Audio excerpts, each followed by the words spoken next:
नमस्कार, live cities की night bulletin दिन भर बिहार में आपका स्वागत है। मैं हूं आपके साथ प्रीति झा। खबरों की शुरुआत करेंगे, लेकिन उससे पहले एक नजर डालते हैं आज की सुर्खियों पर। चिराग मिले सीएम नीतीश से, नौकरी और गिरते पुल पर हुई चर्चा। सावधान, आप एनडीए सरकार वाले बिहार में हैं, अपराध पर तेजस्वी का तंज। रुपौली उपचुनाव को लेकर पप्पू यादव का बड़ा बयान। गोपाल मंडल ने गिरिराज अश्विनी चौबे को खूब धोया। पटना में निकली भगवान श्री जगन्नाथ की रथ यात्रा। मोतिहारी में ध्वस्त हुई एक और पुलिया। मुंगेर में घर से गांजा की बड़ी खेप जब्त। नेपाल में लगातार बारिश के कारण बिहार की नदियां उफान पर। बिहार की ट्रेनों में चोरों का आतंक। और अब खबरें विस्तार से।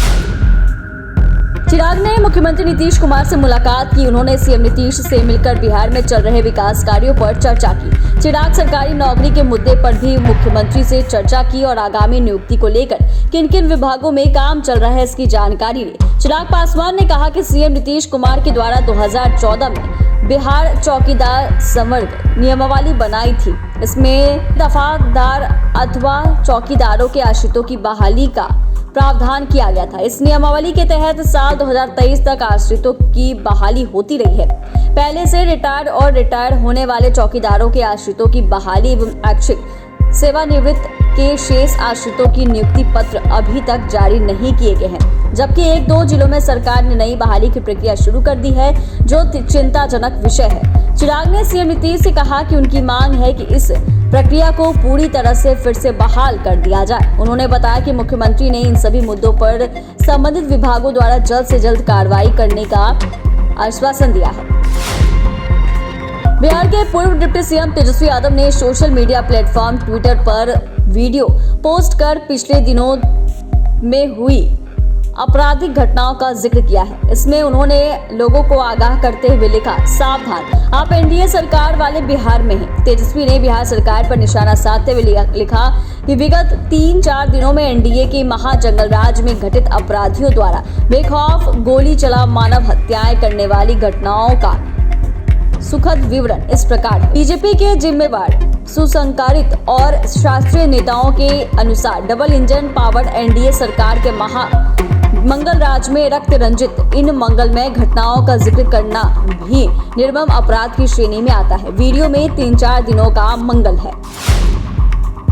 रुपौली उपचुनाव को लेकर पप्पू यादव ने अपना रुख साफ कर दिया है। उन्होंने कहा कि कांग्रेस जिसके साथ है उनके साथ वो है। बीमा भारती द्वारा खाली की गई रुपौली सीट पर राजद ने बीमा को ही लड़ाया है, जिन्हें महागठबंधन के बाकी दलों का समर्थन प्राप्त है। कटिहार के कांग्रेस सांसद तारिक अनवर ने बीमा के लिए रुपौली में प्रचार भी किया। 2020 के चुनाव में बीमा ने जदयू के टिकट से 19,330 वोट के अंतर से चुनाव जीता था। आपको बता दें कि जदयू ने कलाधर मंडल को टिकट दिया। ऐसे में पूर्णिया में लोकसभा की लड़ाई हार चुकी 5वीं बार विधायक बीमा भारती अब फिर से रुपौली में लालटेन जलाकर अपने सियासी अस्तित्व को बचाने में लगी है। इसके लिए बीमा भारती ने उसी पप्पू यादव से मदद मांगी है। 10 जुलाई को होने वाले उपचुनाव के प्रचार का शोर 8 जुलाई को थम गया। जदयू विधायक गोपाल मंडल राजद सुप्रीमो लालू प्रसाद यादव के बयान पर जमकर भड़ास निकाले। गोपाल मंडल ने कहा कि लालू यादव महान लीडर हैं, लोगों के मसीहा हैं, लेकिन थोड़ा रोग से पीड़ित है और याददाश्त इधर उधर हो जाता है। उन्होंने कहा कि केंद्र सरकार गिरने वाली नहीं है, एनडीए गठबंधन तय कर लिया है। नरेंद्र मोदी ने तय कर लिया है कि अगला मुख्यमंत्री नीतीश कुमार को आगे रखकर नेता चुनाव लड़ा देंगे। गिरने का सवाल कहाँ है? ये लॉलीपॉप है, लोगों में भ्रम पैदा करता है। जदयू विधायक गोपाल मंडल ने नीतीश कुमार को साइड करने वाले बयान पर पूर्व मंत्री अश्विनी चौबे को भी धो दिया।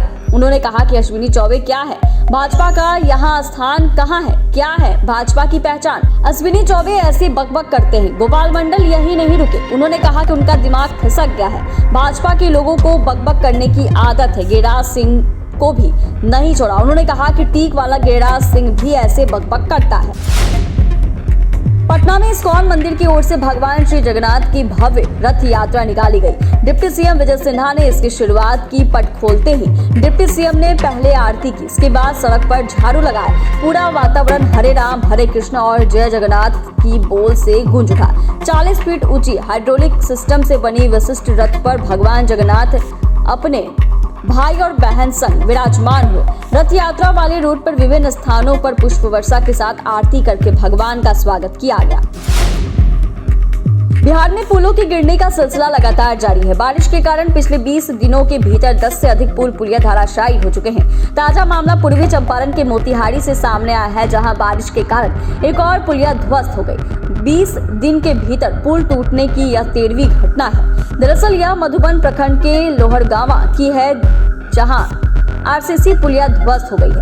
करीब 4 साल पहले इस पुलिया का निर्माण कराया गया था। 2 लाख रुपए की लागत से इस पुलिया का निर्माण कराया गया था, जो बारिश के कारण टूट गई। पुलिया के टूटने से करीब 400 की आबादी प्रभावित हो गई है। ग्रामीणों का कहना है कि निर्माण के अभी 5 साल भी पूरे नहीं हुए थे और पुलिया ध्वस्त हो गई। ग्रामीणों ने पुलिया के निर्माण में भ्रष्टाचार की आशंका जताई है। मुंगेर में कोतवाली पुलिस ने गुप्त सूचना के आधार पर लाल दरवाजा गंगानगर स्थित एक घर में छापेमारी कर भारी मात्रा में गांजा की खेप को जब्त किया। बरामद गांजा की कीमत लाखों में है। इस दौरान पुलिस ने 2 तस्कर को गिरफ्तार कर लिया है। सदर एसडीपीओ राजेश कुमार ने बताया कि पुलिस को गुप्त सूचना मिली थी कि लाल दरवाजा गंगानगर में गांजा का अवैध कारोबार किया जा रहा है और गांजा की बड़ी खेप भी जमा की गई, जिसके बाद गौरी शंकर यादव के बेटे राजा कुमार के घर छापेमारी की गई। थाना अध्यक्ष ने बताया कि गिरफ्तार नीरज कुमार और राजा कुमार आपस में मामा भांजा हैं। नीरज बाहर से गांजा लाकर राजा के घर पर सप्लाई करता था। दोनों गिरफ्तार मामा भांजा के खिलाफ केस दर्ज कर आगे की कार्रवाई की जा रही है। बिहार में बाढ़ जैसे हालात बन गए हैं। नदियों का जलस्तर बढ़ने से कई जिलों का ग्रामीण क्षेत्र जलमग्न होने लगा है। केंद्रीय जल आयोग के अनुसार किशनगंज जिले के तैयबपुर में महानंदा नदी का जलस्तर खतरे के निशान से 80 सेंटीमीटर ऊपर है। इसमें लगातार वृद्धि हो रही है। वहीं अररिया जिले के अररिया में परमान नदी का जलस्तर भी खतरे के निशान से 14 सेंटीमीटर ऊपर है। गोपालगंज में नदी के बढ़ते जलस्तर को देखते हुए डीएम ने अधिकारियों संग देर रात बांध का निरीक्षण किया।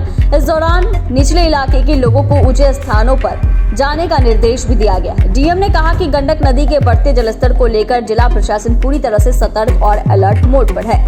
नेपाल के तराई इलाकों में हो रही भारी बारिश के कारण वाल्मीकि नगर बैराज से 3,28,000 क्यूसेक पानी पार हो गया है, जिससे नदी का जलस्तर काफी बढ़ गया है। बिहार के ट्रेनों में चोरों का आतंक जारी है। आए दिन यात्रियों के महंगे सामान चोरी हो रही है। पश्चिमी बंगाल के रहने वाले ऋषिकेश के लैपटॉप, चार्जर, टैब और अन्य सामान की चोरी हो गई। उन्होंने पटना जंक्शन जीआरपी में केस दर्ज करा दिया है। उनके लैपटॉप का लास्ट लोकेशन पटना का बुद्धा कॉलोनी इलाका का दिखा है। वहीं एक और मामला सामने आया है, जहां पोस्टर पार्क रोड नंबर 1 निवासी निखिल भारती के लैपटॉप और अन्य सामान की चोरी न्यू दिल्ली स्पेशल ट्रेन की बर्थ से हो गई है।